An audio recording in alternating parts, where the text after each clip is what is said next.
Okay. This entire performance by Morissette was absolutely breathtaking. From the moment she stepped on stage, even before that, you could already feel the energy building up.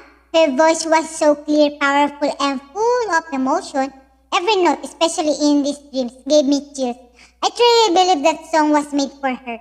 The crowd's energy was insane and uplifting. They were screaming, cheering, and completely in sync with her performance, which made everything feel even more alive. Her outfit too amazing on her and low notes, yes. Even though she sings this melody a lot, it still feels fresh and emotional every time. I love every single moment, and honestly, it ended way too fast, no doubt. How about, and this performance, it's a perfect 10 out of 10 for me. How about you?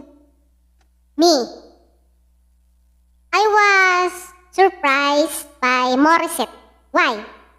Was she at the, sa ibaba, kanina nagulat ako, not on the top of the stage. And some audience members were a bit disrespectful. They weren't focused on the singer. Napasin mo ba yun? They should appreciate the performance. I think nagdadaldalan sila because may ibang artist. Yeah. May ibang artist sila na inaabangan. That's just my observation. That's my observation lang naman. Not everyone naman. They did pay attention naman na when Morissette sang the high notes.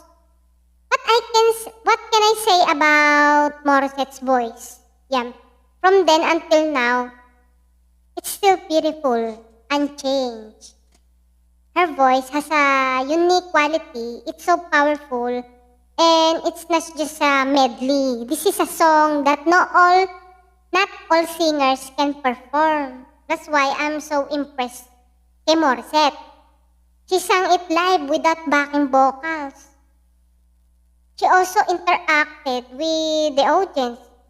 There was no dead air. Therefore, the rating I give to her from 1 to 10 is